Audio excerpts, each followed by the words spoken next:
Everybody, I'm Jerry, about to check out 10 ways John Cena has ruined wrestling in WWE. This video is about WrestleMania.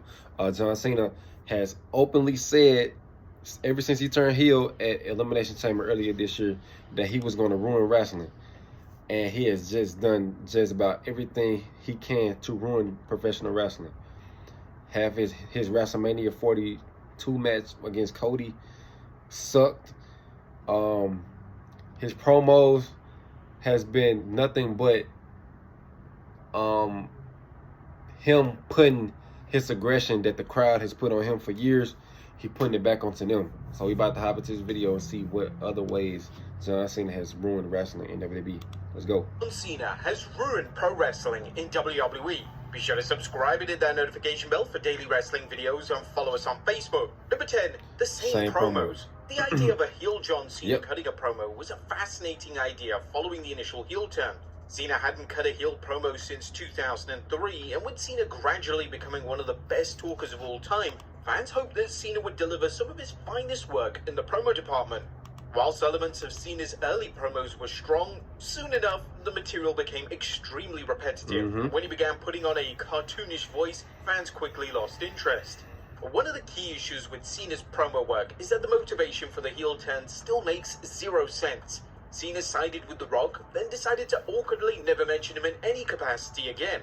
Cena has bad blood with the fans, but this bad blood is from over a decade ago. Not a single babyface on the show has counteracted Cena's motivations for turning heel with any logic. This is of course because the heel turn completely falls apart the moment a Randy Orton or Cody Rhodes calls this out. But even still, the promo material should have been a lot more convincing. Number 9, the bland graphics. One of the things John Cena promised during one of his first heel promos was no new theme song and no new attire, which was incredibly disappointing. One of the things Cena debuted was a brand new Titantron. Sadly, this Titantron is the blandest thing imaginable. It's simply a black Titantron with Cena's name in white letters. It's so confusing as to why Cena allowed WWE to change this graphic, but he's still using the same theme song and still dressing the exact same.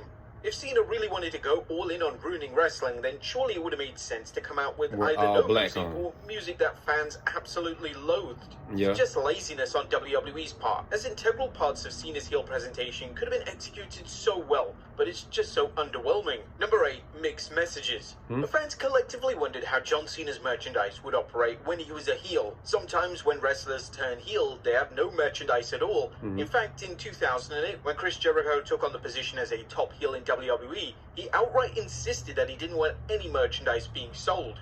Jericho's rationale was that he didn't want fans supporting him in any way. But this isn't the case with Cena. Cena comes out in every city with new merchandise, and other than looking utterly miserable visually, Cena looks exactly the same. Cena's merchandise would have been designed in advance, which definitely supports the reports that Cena's heel turn was decided at the last minute. From WWE's side, Cena's final year in the company is a financial goldmine, so to fail to produce classic Cena shirts for every distinct city would have been a missed opportunity. For this heel turn to work and for it to be considered one of the most memorable heel turns in WWE history, both WWE and Cena had to commit all the way. However, that just hasn't occurred.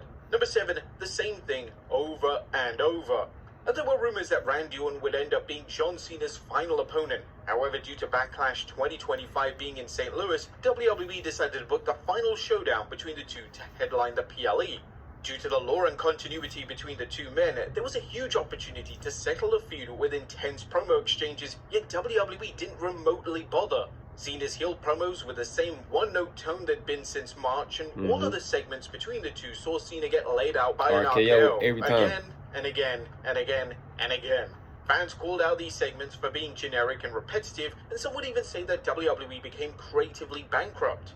Cena as a heel should be an exciting concept. However, within a matter of weeks, it was almost as if WWE had just run out of ideas. How is this even possible? But one of the other issues with Cena's creative is that he's not a full-time talent. While Cena is making a number of dates and working the majority of PLEs, he's not on all episodes of television. This was seen with the build to Saturday night's main event, as R-Truth had to build up his match with Cena by himself. This was a difficult task, and it's almost as if WWE creative struggled with how to book Cena in a meaningful way. I'm gonna miss R-Truth, man. He just got released on the weekly shows. last weekend. Number 6, who is the face at WWE?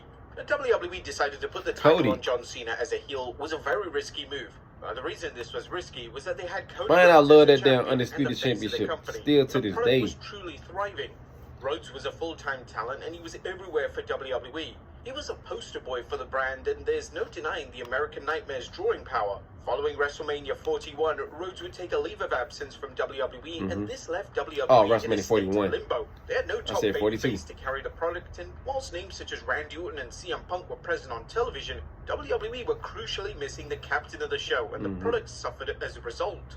Rhodes taking a leave of absence could have worked if he dropped the title to Cena, and Cena was still a babyface, but with Cena being a heel and Cena making sporadic appearances, it just hasn't worked. SmackDown has greatly suffered from this. WWE should have had the foresight to realize that a 3-hour product needs a central character. With Rhodes absent up until Saturday night's main event, the SmackDown product has been a monotonous broadcast every single week.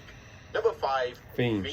Travis Scott was a critical part of the John Cena heel turn. It didn't make Scott sense. would assist Cena in beating down Cody Rhodes at Elimination Chamber. However, in the weeks that followed, Scott wouldn't be mentioned on TV. Fast forward to WrestleMania 41, and then possibly the worst interference spot of all time, WWE and Cena would act like Scott was the greatest pro wrestler on the earth, as Scott would be presented as the difference maker in the main event. Cena would even have a smile on his face as Scott appeared, as if he was the gifted pro wrestler that he needed.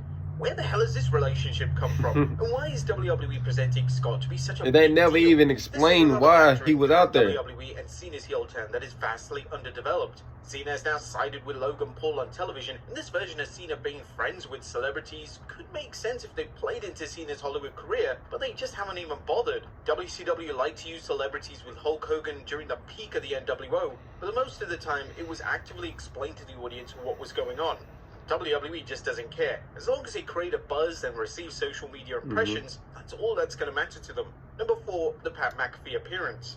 Following WrestleMania 41, a new WWE champion John Cena would appear on the Pat McAfee show. But while Cena was totally in character, it was a completely different version of Cena. Cena had intensity, and the cartoonish elements of his heel persona that fans had seen on TV had just gone. Cena was speaking like a real human being for the first time since turning heel, and he came across extremely natural and confident. Cena would spin the narrative that he was taking what he deserved when he retired, that being the WWE title. But due to Cena explaining this without the cartoonist style, it managed to connect and actually make sense. This appearance received rave reviews from fans, and it was in essence a hybrid of a heel version of Cena, the human being behind the character, and the traditional Cena that was seen on TV for over 2 decades. There were calls to see this version of Cena appear on TV, but sadly the next time he was back on television, the established heel character was back on full display. Number 3, calling spots.